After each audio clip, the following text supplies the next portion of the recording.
My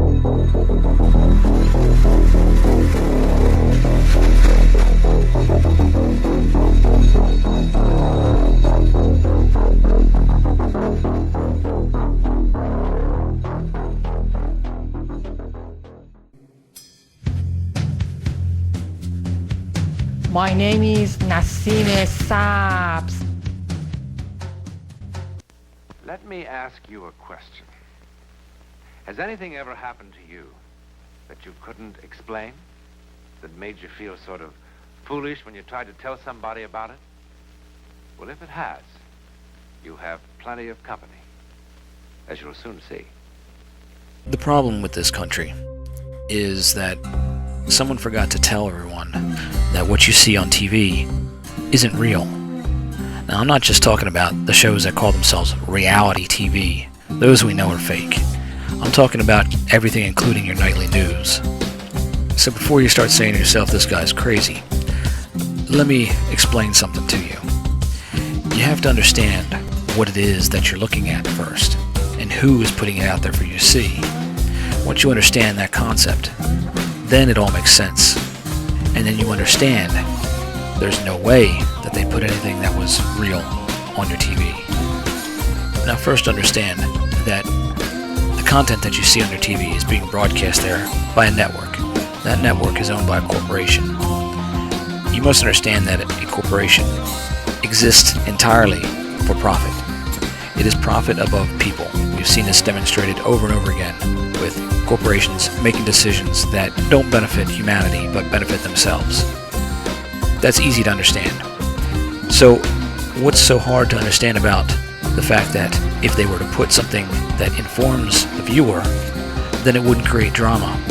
And drama is what keeps you watching this crap. Also understand that every second that is being broadcast is a second that they can make a profit. So there's a decision that they have to make about what content they're going to put in that time slot, because that real estate is valuable. They have to maximize that investment for their shareholders. That's what a corporation does.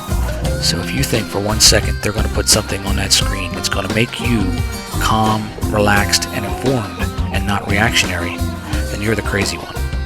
Here, listen to Hunt himself tell you.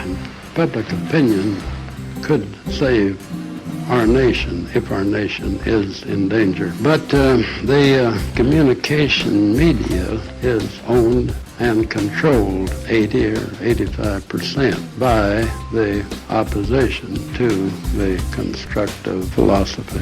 Are you saying that these people are sinister in some way? That's a pretty big group of people to condemn out of hand. Why? Why are they not constructive? I think in terms that the line should be drawn between people that love liberty and are for the society which has made America great. Newspapers, radio, TV stations, networks are largely in the hands of, say, the enemy of that system.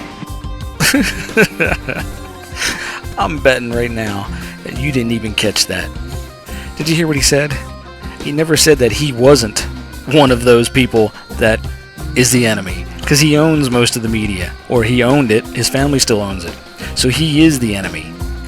He knew at the time that if you knew the truth, you would be a threat to his corporation, his freedom. So the media owners are the enemy of the people. They are the enemy of your freedom.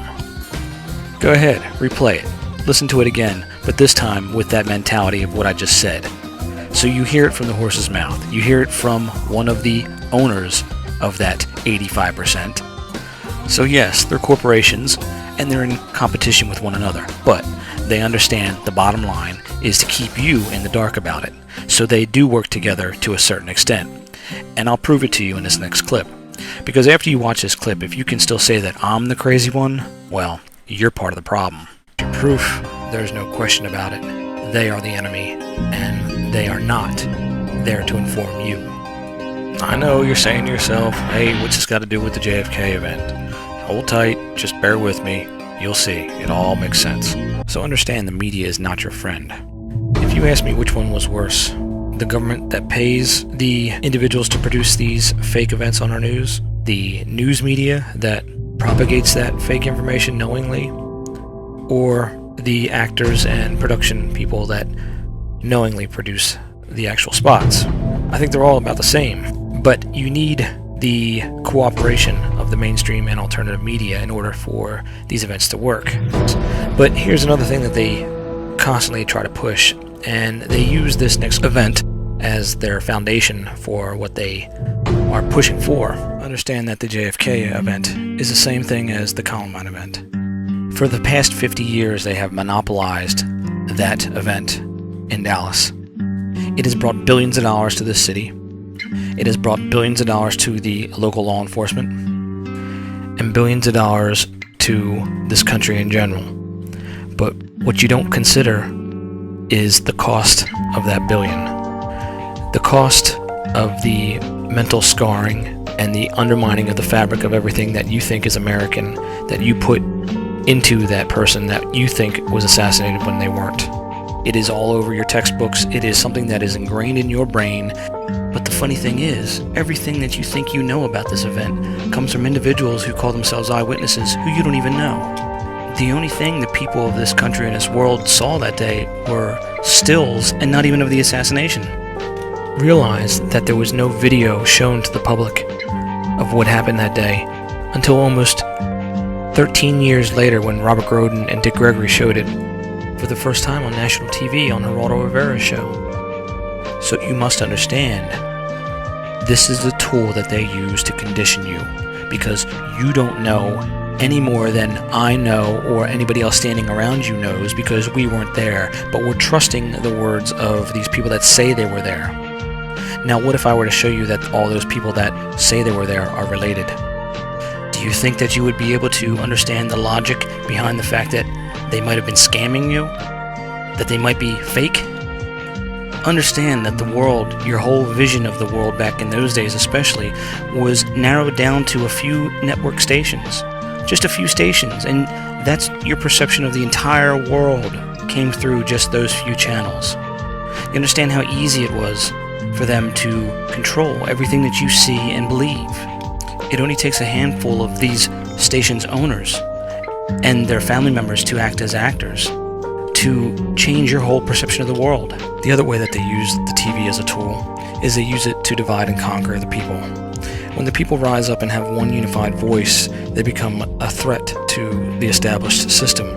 So the TV is used to divide and conquer those people. For example, 9/11. Nearly every inch of that Pentagon is covered with a camera. Almost 200 of them, to be exact.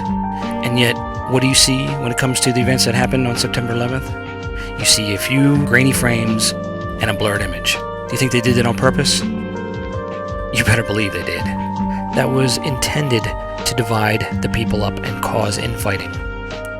For the layperson that is not trained in the forensic field, an easy test to verify the work is the use of the spouse and the children. It is understandable that these individuals that are actors that take on these long-term roles would have to include their immediate family because they would be playing their supportive cast. So I hope you have a better understanding of how we investigate these individuals and now have at least one tool to use to validate.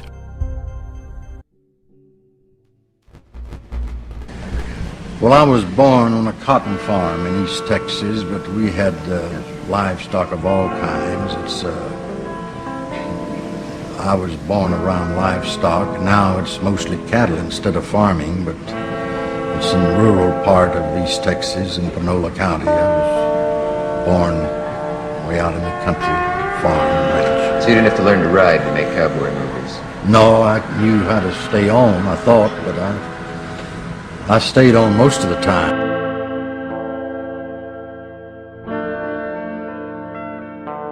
Yeah. Well, it wasn't quite that. You see, those are the people that made the B pictures, and the people that made the little westerns, the kind of pictures we made. Those were the people in the early days of television that they called upon, because they didn't, like the pictures Miss Lancaster was in, maybe they'd take a scene and they'd take it over and over. Yeah. If we took a scene and it was right, we went to the next scene.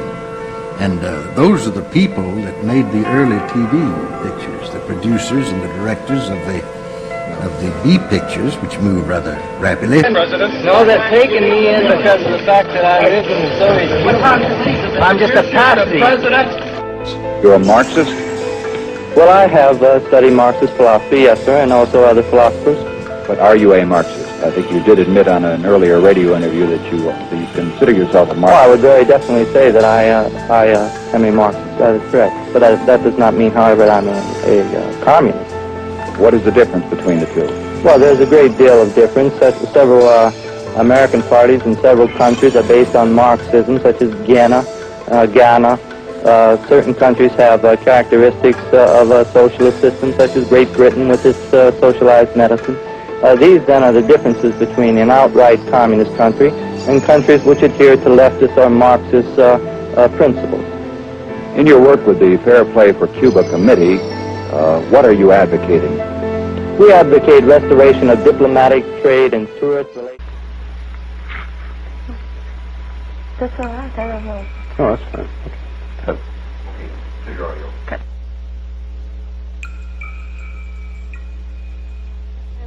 Marina, what do you do all day? All day, How do you spend I your try day? to help to clean house, and wash diapers, little bit cook. I can't play if I want to go to shopping, every place, I can to go.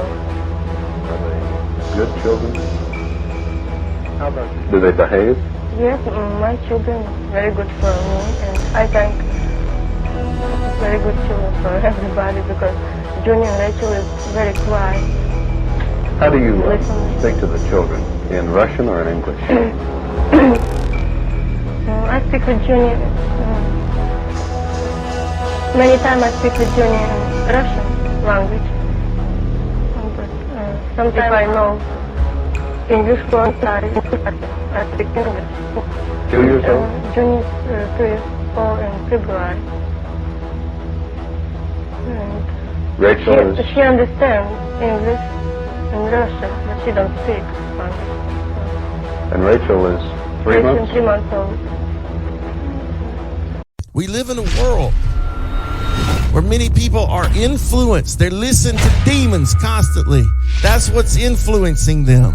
They don't even understand. They think it's their own mind and their own thoughts, but they don't understand that there's demons speaking to them and leading everything they do. That's why the only way to break free is to follow Jesus.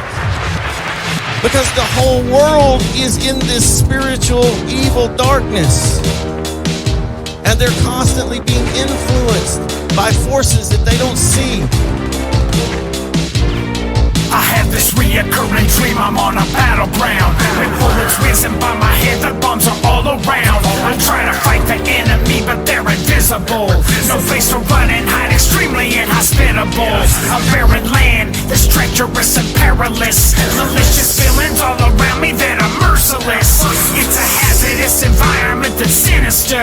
I feel like Jonah in the whale, like I'm a prisoner. And just like him, my weapons are not physical. My arsenal consists of powers that are spiritual. I got a sling and stone to face all of my giants. Even if I'm all alone, trapped in a den of